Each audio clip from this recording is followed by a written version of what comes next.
Assalamualaikum warahmatullahi wabarakatuh. Bismillahirrahmanirrahim. Alhamdulillahilladzi anzala sakinata fi qulubil mu'minin liyazdadu imanan ma'a imanihim. Asyhadu an la ilaha illallah wahdahu la syarikalah wa anna Muhammadan abduhu wa rasuluh.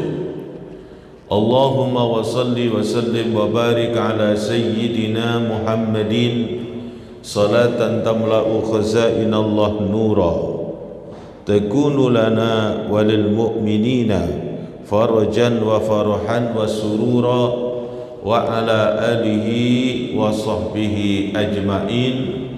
Amma ba'du.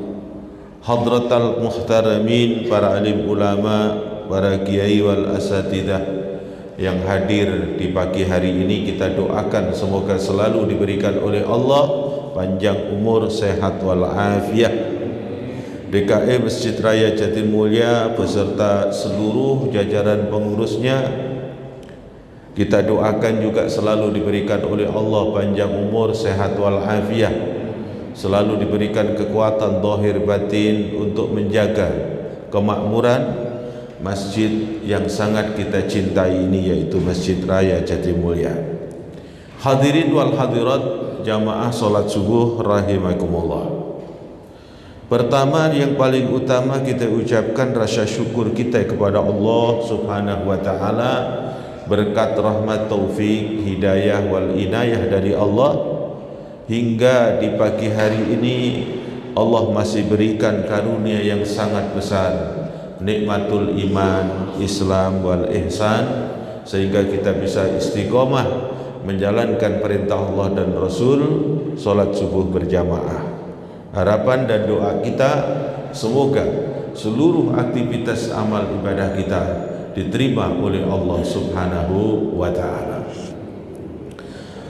Salawat dan salam teruntuk Nabiyuna Muhammad sallallahu alaihi wasallam biqaulina Allahumma salli wa sallim wa barik alaihi. Hadirin wal hadirat jamaah sekalian rahimakumullah. Pelajaran kita melanjutkan, yaitu tentang syariat salatul Jum'ah yang diajarkan oleh baginda Nabi Muhammad sallallahu alaihi wasallam. Banyak di antara umat Islam, dan ini terjadi di beberapa masjid yang kondisinya belum ittiba mengikuti apa yang dicontoh oleh Nabi Muhammad sallallahu alaihi wasallam. Nabi kita adalah uswah, dan uswah ini diikuti oleh para sahabat-sahabat di masa lalu. Kemudian kita sebagai umatnya hendaknya ittiba, mengikuti. Banyak di masjid-masjid ketika hari Jumat untuk melaksanakan kewajiban sholatul Jum'ah, seringkali umat ini semangatnya sangat minim, sehingga mereka datang untuk sholat Jumat ini nunggu ketika khatib sudah menyampaikan khutbah baru berdatangan. Ini hakikatnya adalah menunjukkan ketidakfahaman umat Islam itu tentang keistimewaan, keutamaan daripada ibadah sholatul Jum'ah. Padahal ada satu keistimewaan yang pertemuan yang lalu sudah kita sampaikan, bahwa keistimewaan untuk berangkat sholat Jumat lebih awal mendapat nilai tersendiri. Itu sudah kita sampaikan di pertemuan yang lalu. Ini ada lagi Rasulullah ungkapkan satu keistimewaan pelaksanaan sholatul Jum'ah, kemudian kita datang lebih awal. Wa an Abi Hurairah radhiyallahu taala anhu qala Rasulullah sallallahu alaihi wasallam man ightasala summa atal jum'ata fa shalla ma qaddara lahu summa aqsata hatta yafrughal imamu min khutbataihi summa yusalli ma'ahu ghufira lahu ma bainahu wa bainal jum'atil ukhra wa fadlu thalathati ayyamin rawahul Muslim.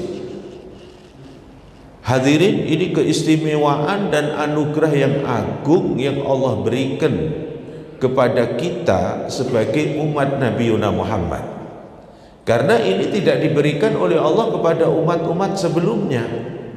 Umat sebelumnya tidak diberikan keistimewaan yaumul Jum'ah. Ada umat Nabi Musa yang saat itu kewajiban untuk melaksanakan ibadah yaumas sabat di hari Sabtu. Ini Jumat adalah takhusus, kekhususan umat Nabi Muhammad sallallahu alaihi wasallam. Fadilah yang istimewa yang harus kita raih, kita dapatkan setiap hari Jumat yang disampaikan oleh baginda Nabi di dalam satu hadis riwayat Imam Abu Hurairah, riwayatnya adalah Imam Muslim, menyatakan siapa di antara kita umat Islam, terutama adalah minar rijal, seorang laki-laki, ikhtasalah, dia mandi di hari Jumat itu, mandi dengan mandi yang disunnahkan hukumnya, yaitu mandi Jum'ah. Jadi setiap Jumat itu ada mandi sunnah yang dihukum mandi Jum'ah. Ada juga dihukum mandi Aid, salatul Aidul Adha wa Aidul Fitri, summa salatul istisqa. Ini ada sunnah-sunnah yang dianjurkan oleh Nabi untuk kita iktisal, mandi. Siapa yang mandi di hari Jum'ah dengan niat mandi untuk sholatul Jum'ah, summa atal Jum'ah, kemudian dia setelah mandi datang lebih awal untuk menuju sholat Jum'ah, artinya datang ke masjid. Sesampainya masjid, fasalli ma qaddara lahu, kemudian dia menjalankan sholat ma qaddara lahu, artinya ma istita'alahu, sesuai dengan kemampuannya. Ini sholat sunnah. Sholat apa yang kira-kira bisa kita lakukan dengan jumlah yang banyak? Bisa kita lakukan sesampainya di masjid. Yang sangat disunnahkan dengan kuat adalah sholat tahiyatul masjid. Sesudah sholat tahiyatul masjid, masih ada waktu menuju waktu zuhur tiba, kita masih bisa banyak melaksanakan sholat yang dikenal dengan shafwatud duha, atau melaksanakan sholat duha. Bahkan ada juga sholat yang dianjurkan oleh Nabi setiap saat kalau bisa. Bahkan Nabi Muhammad SAW menyuruh kalau kita punya kemampuan tiap hari, kalau tidak mampu bisa seminggu sekali, bisa sebulan sekali, bisa 1 tahun sekali, bisa seumur hidup 1 kali. Sholat apa ini? Sholatul tasbih. Jadi kita mandi di hari Jumat dengan niat nawaitul ghusla lil Jum'ah sunnah. Waktunya mulai kapan itu sunnah mandi? Yaitu waktu subuh ini tadi sudah dikumandangkan azan, itu sudah disunnahkan untuk mandi Jum'ah. Jadi para hadirin, para jamaah yang dia mesti masghul, dia harus datang ke kantor, kemudian di kantor nanti nggak ada sempat untuk melaksanakan mandi Jum'ah, maka mandinya bisa dilaksanakan sejak waktu subuh sudah tiba, sudah boleh diniatkan mandi dengan niat lil Jum'ah. Seseorang mandi di hari Jum'ah untuk niat sholat Jum'ah, kemudian berangkat ke masjid melaksanakan sholat sunnah ma qaddara lahu, semampunya. Dia sholat tahiyatul masjid, kemudian dia sholat duha, dia sholat tasbih, satu misal. Kemudian setelah itu summa angsata hatta yafrughal imam min khutbatih. Kemudian kalau sudah waktunya Jum'ah zuhur ini masuk, azan dikumandangkan, dijawab azannya, kemudian nanti dilanjutkan dengan khatib untuk menyampaikan khutbahnya, huwa yang sutubi, dia dengerin, memperhatikan apa yang disampaikan oleh sang khatib tersebut. Setelah itu dia mendengarkan dengan baik, dengan sempurna, tanpa ada percakapan dengan orang lain atau dia berbicara dengan orang lain. Benar-benar dia mendengarkannya dengan sebaik-baiknya. Selesai khutbah disampaikan oleh khatib, summa yusolli ma'ahu, kemudian dia sholat berjamaah Jum'ah bersama dengan sang khatib atau sang imam tersebut. Kalau di zaman Nabi itu Pak sering terjadi posisinya itu wa khatibuhun nabi wa imamuhun nabi. Khatibnya Nabi, imamnya Nabi, jadi menyatu. Tapi sekarang ada beberapa tempat seperti di masjid-masjid besar, seperti di Masjid Istiqlal, ada juga di Masjid Al-Barkah, itu biasa dibedain, ada khatib sendiri kemudian imam sendiri. Kalau afdalnya sebenarnya adalah imam dan khatib adalah menyatu. Tapi seumpama terpisah bagaimana? Karena biasanya kalau terpisah ini mengambil satu referensi siapa yang berhak untuk menjadi imam pada saat itu. Karena di situ ada khatib sebagai penyampai khutbah, dianya la yahfadzul Quran. Kemudian ada imam di situ yang yahfadzul Quran.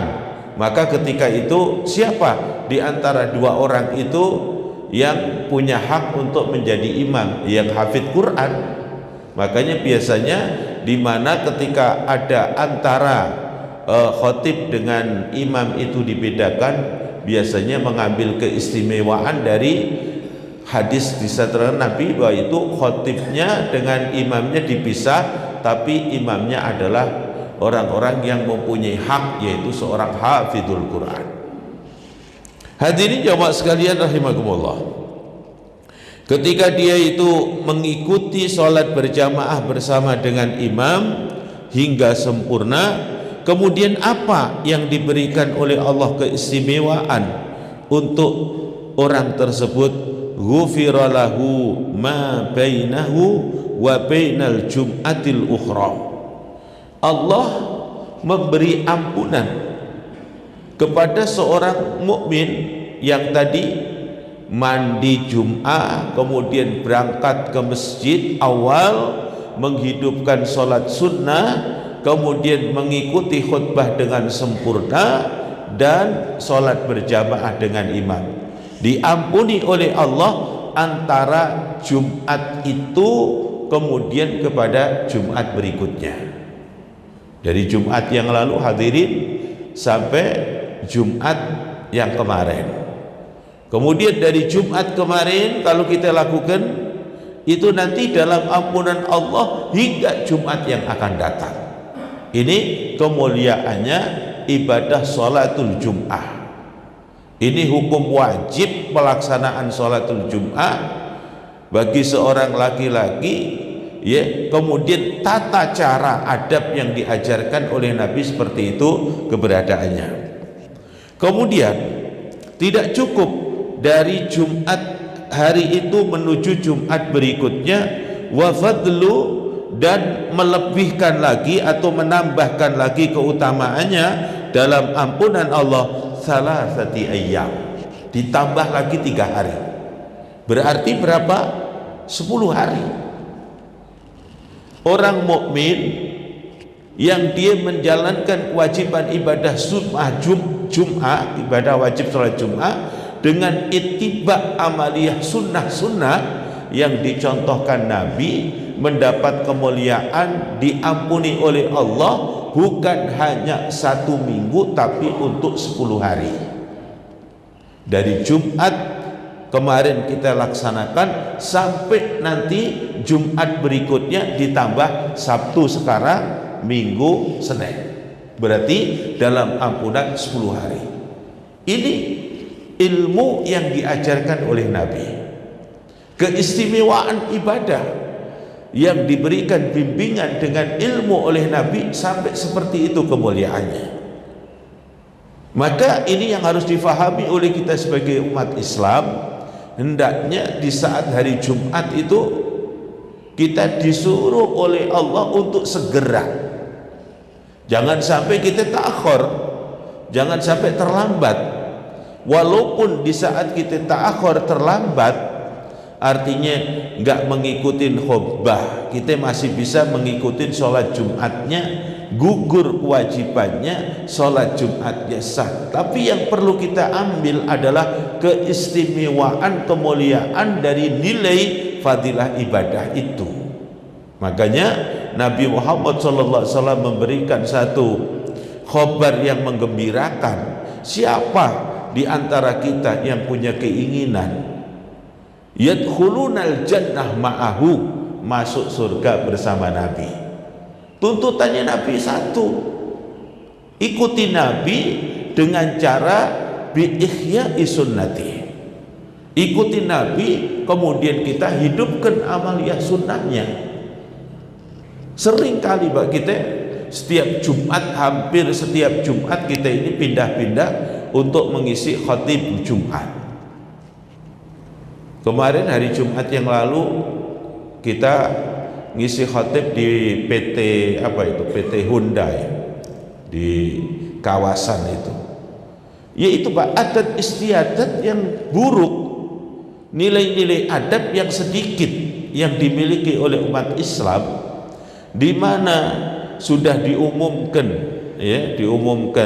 sebentar lagi pelaksanaan ibadah rangkaian Jum'ah akan dilaksanakan, jamaahnya masih beberapa baris. Itu menunjukkan bahwa himmatul ibadah lil muslimin masih sangat minim. Nunggu nanti azan baru pada berdatangan. Padahal ada keistimewaan ketika datang lebih awal. Keistimewaannya begitu luar biasa.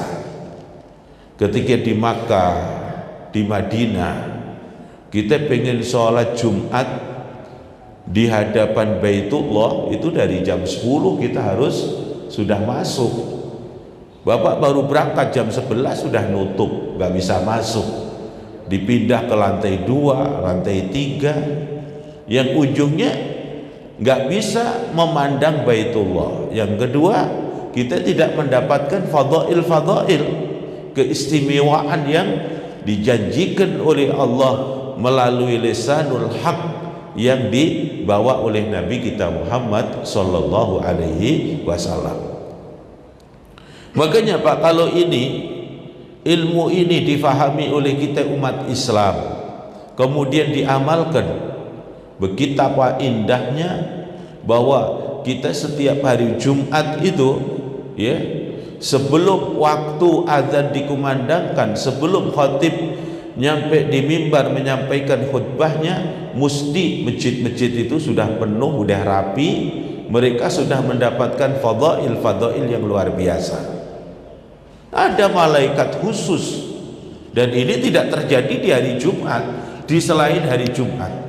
Malaikat khusus yang mencatat ini fulan mendapatkan fadilah bagikan menyembelih hewan kurban unta, ini fulan bagikan menyembelih hewan kurban sapi, kambing, itu semua hanya diberikan oleh Allah untuk hari Jumat. Malaikat yang mencatatnya.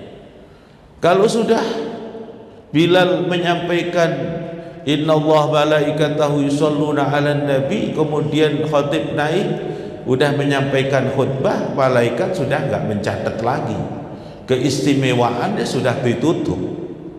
Nah, ini adalah ujian iman kepada kita sebagai orang yang beriman kepada Allah, yakin atau tidak, ya. Makanya kita usahakan hadirin, di hari Jumat kita istimewakan berangkat lebih awal, biar fadilah untuk mendapatkan kemuliaan bagikan orang yang menyembelih hewan kurban kita dapetin, kemudian kita mendapatkan keistimewaan di dalam hari Jum'ah melaksanakan ibadah Jum'ah. Kemudian hadis berikutnya Rasul sallallahu alaihi wasallam memberikan satu tuntunan bahwa pelaksanaan Jum'ah ini memang selalu diberikan contoh oleh Nabi adalah fi awalil waqt, artinya di awal waktu, di mana ketika waktu itu telah tiba waktu zuhur, maka Nabi Muhammad langsung beliau datang kemudian untuk melaksanakan khutbatul Jum'ah. Jadi memang selalu diberikan contoh oleh Nabi kita Muhammad sallallahu alaihi wasallam fi awalul waqt. Kalau sholat duhur, hadirin, bukan sholat Jumat, di dalam sholat duhur Nabi pernah memberikan satu contoh agak ditunda, abridu, artinya adalah agak diakhirkan dengan tujuan biar gak terlalu kondisi panas. Tapi untuk di wilayah kita seperti di Masjid Raya Jatimulya, di beberapa masjid itu tetap saja dalam pengamalan mengambil awal. Karena apa? Ya, karena di sini adalah tempat para muslimin untuk singgah dengan tujuan menyempurnakan sholat berjamaah bersama kita di masjid. Maka fasilitas yang kita ambil adalah selalu kita ambil di awal. Lain seperti di tempat kami di Pondok Pesantren Al Khairat, itu azan sama Pak dengan azannya di Masjid Raya Jatimulya, dalam artian masuk waktu zuhur langsung azan. Habis azan, doa azan, kemudian sholat sunnah qobliyah zuhur, kemudian anak-anak santri habis itu tidak langsung untuk melaksanakan sholat zuhur, biasanya ada tadarus Quran mereka, kemudian untuk nanti sholatnya sekitar hampir jam 12:30 baru melaksanakan sholat zuhur. Itu di dalam hadis juga diberikan satu contoh, Nabi pernah melaksanakan sholat zuhur itu agak diakhirkan, dalam artian biar agak cuacanya agak dingin. Bismillahirrahmanirrahim. Yang dicontohkan oleh Nabi bahwa sholat Jumat itu di awal waktu. An Salam bin Aqwa radhiyallahu taala anhu qala kunna nusalli ma'ar Rasulullah sallallahu alaihi wasallam al-jum'ata summa nansarifu wa laysa lil khitan dhillun yustadallu bihi muttafaqun alaih. Jadi diceritakan oleh seorang sahabat yaitu Salman bin Aqwa, beliau itu sholat Jum'ah bersama Nabi Muhammad sallallahu alaihi wasallam. Kemudian ketika selesai sholat Jum'ah beliau pulang. Itu ketika dalam pulang itu boleh dikatakan suasana masih sangatlah panas. Kemudian ketika itu beliau berjalan di sebuah tempat yang itu ada dinding-dinding, maka di situ tidak didapatkan ada bayang-bayang, atau boleh dikatakan terhalang cahaya matahari oleh dinding-dinding itu. Artinya pelaksanaan sholat Jum'ah pada saat itu awal waktu, kemudian dengan cara pelaksanaannya adalah bil ikhtisar. Nabi Muhammad menyatakan bahwa ketika beliau menyampaikan khutbah itu, cara menyampaikan khutbahnya bil ikhtisar, jadi tidak panjang-panjang, ya. Jadi mencukupi syarat rukunnya dan juga ada bimbingan nasihat-nasihat, kemudian dilaksanakan dengan cepat, ya, cepat dan jelas. Istilah kita apa? Singkat Pak, padat. Itu yang dicontohkan oleh Nabi kita Muhammad SAW. Kemudian ada juga satu hal adab yang diajarkan oleh Nabi, dan ini juga bisa kita ambil manfaat untuk mengamalkan sunnah. An Sahlin bin Sa'din radhiyallahu taala anhu qala ma kunna takilu wala taghadda illa ba'dal jum'ati muttafaqun alaih. Wa fi riwayatin fi ahdi Rasul, ada seorang sahabat Sahal menyatakan, saya di saat bersama dengan Rasulullah sallallahu alaihi wasallam, terutama di hari Jumat itu, beliau menyatakan ma kunna takilu wala taghadda. Jadi beliau kalau hari Jumat itu tidak takil. Takil apa Pak? Tidur qailulah, tidur sejenak, ya. Ada, kita disunahkan sebelum zuhur itu ada yang namanya adalah tidur qailulah, tidur sejenak, dengan tujuan biar nanti ibadah sholat duhurnya semakin sempurna, semakin khusyuk, dengan kondisinya kita sudah istirahat sebentar. Tapi dinyatakan kalau hari Jumat tidak. Jadi kalau hari Jumat kata Sahal, kami tidak melakukan tidur siang sebelum berangkat Jumat, itu tidak. Kemudian yang kedua, beliau juga menyatakan bahwa kami tidak akan pernah melakukan makan siang illa ba'da Jum'ah. Nah, yang semacam ini adalah hukum sunnah bagi kita. Jadi kita usahakan mempersiapkan diri untuk hari Jumat itu benar-benar dengan menggunakan waktu semaksimal mungkin untuk mengistimewakan ibadah sholatul Jum'ah. Kita bersih-bersih. Saya masih ingat ketika zaman abah saya dulu, kalau hari Jumat itu beliau jarang pergi ke sana kemari. Jadi istimewa untuk mempersiapkan ibadah hari Jumat. Kemudian bersih-bersih, ketika itu potong kuku, dirapi-rapiin, kemudian sudah waktunya beliau yataghasal, yaitu mandi sunnah tadi, kemudian mempersiapkan diri untuk berangkat sholatul Jum'ah. Itu keistimewaan yang harus kita ambil sesuai dengan apa yang dicontohkan oleh baginda Nabi Muhammad sallallahu alaihi wasallam.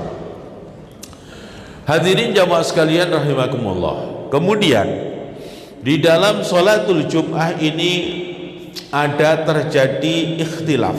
Ikhtilaf dalam arti di antara para ulama-ulama madhab itu berbeda. Seperti yang kita ambil, mayoritas nih yang kita ambil, bahwa setiap melaksanakan sholatul Jum'ah atau satu masjid mendirikan sholatul Jum'ah, yang selalu menjadi patokan bagi kita adalah mengambil satu pemahaman jumlah daripada jamaah Jum'ah itu alal aqal, paling sedikitnya adalah 40 orang. Ini yang diambil oleh siapa hadirin? Ini yang dijadikan satu pegangan oleh kita, yang kita ambil pendapat ini dari madhab al-Imam Syafi'i wa ashabu Syafi'i, yaitu mengambilnya dari jumlah 40 orang. Tapi nanti di madhab lain tidak ada ketentuan untuk 40 orang. Makanya kemarin ketika terjadi wabah yang menimpa di negeri kita, yaitu corona kemarin, banyak di masjid-masjid ketika itu ditutup, tidak dipelaksanakan sholatul Jum'ah karena dengan ada kerumunan yang banyak. Tapi alhamdulillah di masjid kita tetap istiqomah ya melaksanakan sholatul Jum'ah. Nah itu banyak juga yang memberikan fatwa, di antara para ulama memberikan fatwa itu mengambil fatwa bukan hanya dari madhab Imam Syafi'i. Jadi akhirnya apa? Untuk biar tetap melaksanakan sholatul Jum'ah dengan kapasitas jumlah yang enggak terlalu banyak, akhirnya musola-musola berubah melaksanakan sholat Jum'ah dengan jamaah yang tidak terlalu banyak. Bahkan pada saat itu ada seorang yang berfatwa ada 16 orang sudah cukup untuk melaksanakan sholatul Jum'ah pada saat terjadi sesuatu wabah kemarin. Gimana kisah itu terjadi seperti itu? Ada pendapat yang sampai 40, kemudian ada juga yang menyatakan kurang dari 40 diperkenankan. Wa an Jabir radhiyallahu taala anhu anna nabiyya qala sallallahu alaihi wasallam kana yaktubu qa'iman faja'at irun minasyam fatalan nasu ilaiha hatta la yabqa illa isna asyara rajulan. Ada satu peristiwa yang menjadikan dalil oleh ulama-ulama. Pada suatu ketika Nabi Muhammad itu melaksanakan sholatul Jum'ah. Kemudian beliau sedang menyampaikan khutbah. Jadi lagi Nabi Muhammad posisi menyampaikan khutbah, tiba-tiba ada rombongan ir. Ir itu adalah para pedagang. Para pedagang keliling, dia dengan menggunakan kendaraan unta ataupun keledai. Ini rombongan ini datang. Padahal rombongan ini hadirin niatnya ke masjid itu untuk melaksanakan sholat, untuk melaksanakan sholatul Jum'ah. Tapi orang-orang menyangka bahwa ini para pedagang akan dagang di situ. Kemudian mereka yang pada saat itu dengerin khutbah pada satu persatu pergi nemuin para pedagang-pedagang itu, sampai dinyatakan di dalam hadis ini kesaksian yang mereka melihat itu orangnya tinggal berapa? 12 orang. Jadi kalau itu 12 orang, 13 dengan Nabi yang melaksanakan khutbah. Lah ini Pak dijadikan dasar, ya, dijadikan dasar bahwa oh kalau tadi pelaksanaan lagi khutbah itu banyak sekali jamaahnya, tapi pada saat ada pedagang pada datang itu mereka pada pergi, ya, mereka akan jual beli, mereka melihatin barang-barang yang dibawa oleh mereka, kemudian mereka sudah ninggalin kewajiban untuk ibadah sholatul Jum'ah, yasma'unal khutbah, untuk mendengarkan khutbah. Maka dari kisah ini dijadikan satu dasar, Nabi Muhammad pada saat itu tetap melaksanakan khutbah sampai selesai, kemudian melaksanakan sholat Jumat pada saat itu. Lah, ketika terjadi yang semacam itu, Rasulullah tidak memberikan satu ultimatum kepada mereka untuk apa? Melanjutkan dengan sholat duhur. Jadi Nabi sudah selesai saja.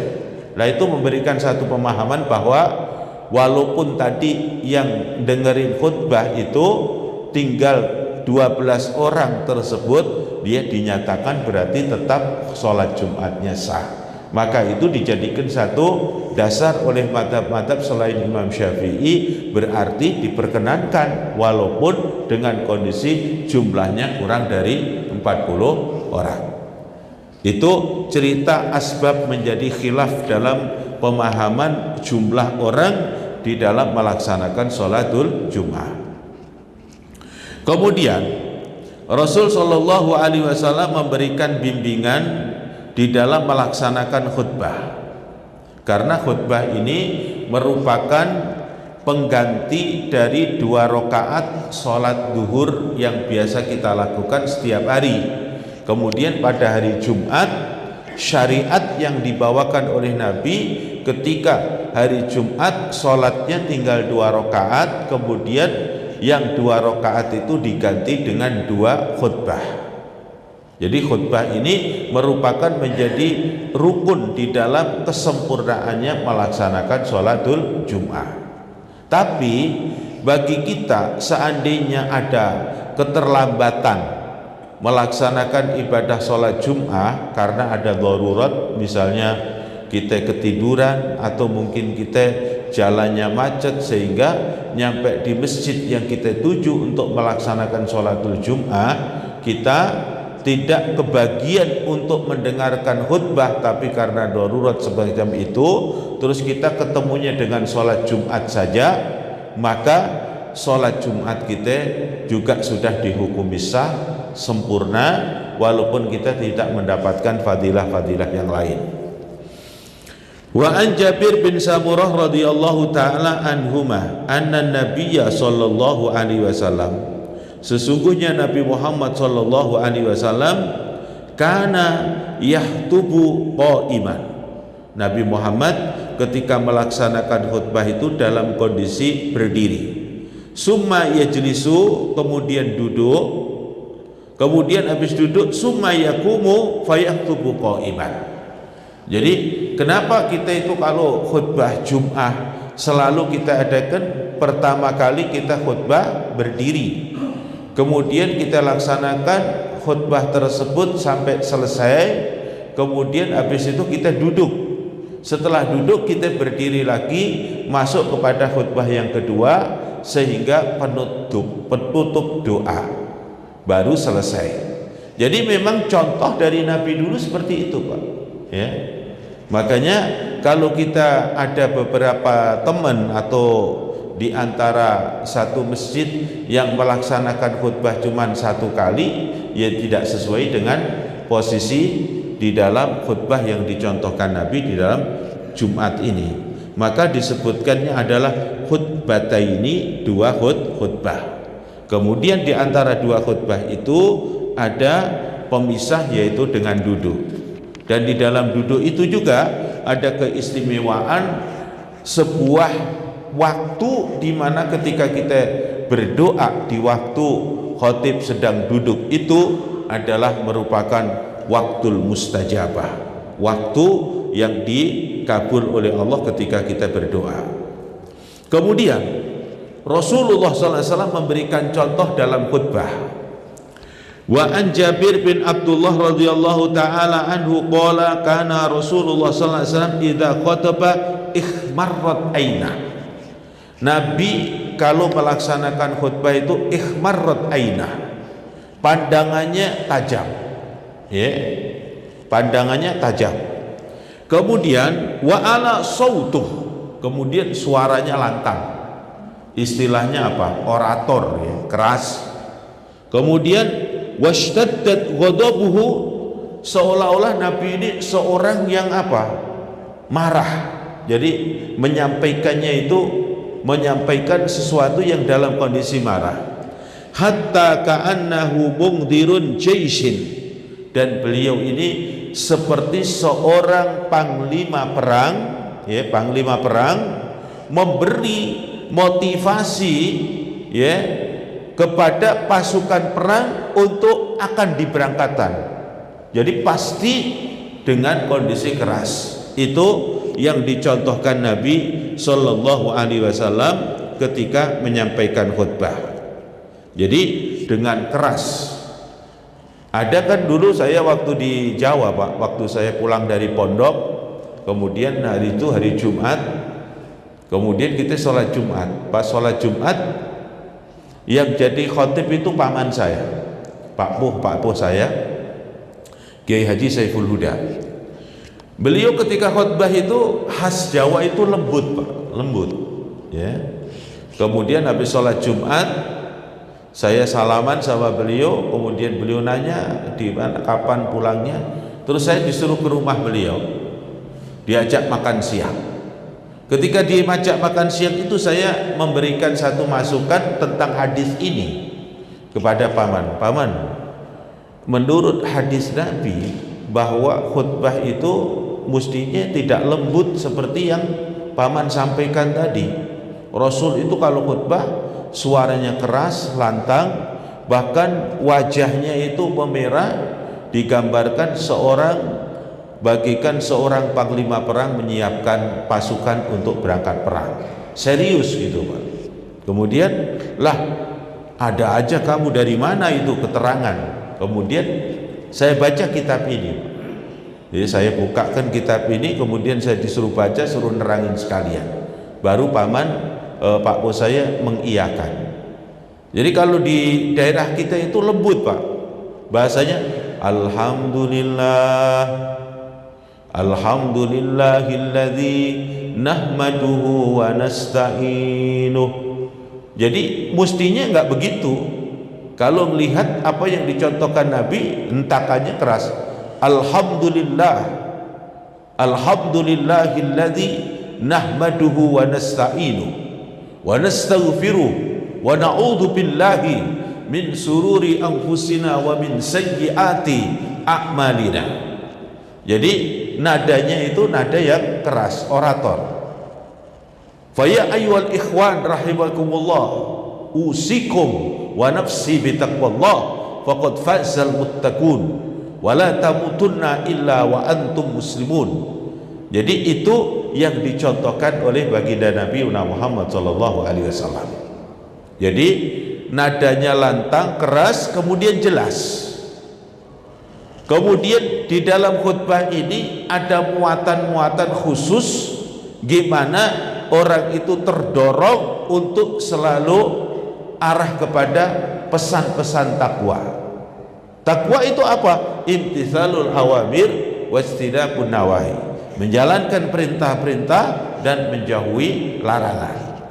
Artinya apa? Materi yang disampaikan dalam khutbah itu selalu mengarah kepada motivasi untuk manusia itu takwa, tunduk, patuh kepada perintah-perintah Allah dan menjauhi larangan Allah. Maka tidak ada bahasa politik, tidak bahasa-bahasa yang itu nanti justru mengundang ikhtilaf juga. Kadang-kadang ada orang menyampaikan khutbah mengundang masalah. Ada masalah yang penjabarannya itu dibutuhkan untuk ada dialog tanya jawab. Jadi kudunya adalah ketika menyampaikan khutbah itu materi yang matang, ketika disampaikan selesai umat itu paham. Intinya pada taat tadi khutbah disampaikan 3 macam masalah yang harus kita lakukan, 1, 2, 3 selesai. Jadi tidak terbelit-belit, tidak membawa ikhtilaf yang nanti membutuhkan satu penjabaran lagi. Itu contoh yang diberikan oleh Nabi kita Muhammad sallallahu alaihi wasallam.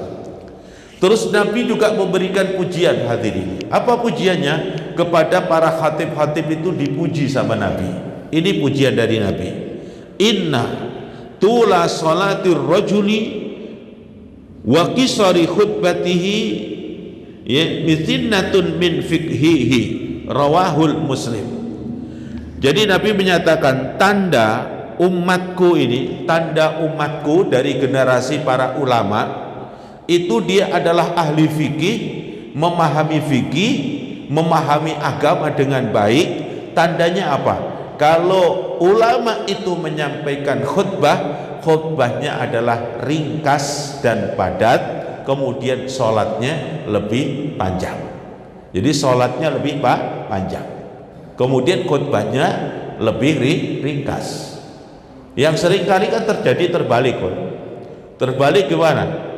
Khutbahnya panjang, sholatnya pendek. Ada juga yang terjadi khutbahnya panjang, sholatnya panjang juga, jadi masalah akhirnya, ya. Jadi tanda-tanda orang yang faqih dari ulamanya Nabi Muhammad nih, kalau khutbah singkat padat, kemudian sholatnya agak lebih panjang sedikit. Itu adalah tanda-tanda kemahiran, kemahaman di dalam agama, dan itu yang harus diusahakan di dalam pelaksanakan sholatul Jum'ah hingga bisa mendapatkan ikmal, kesempurnaan di dalam ibadah sholatul Jum'ah.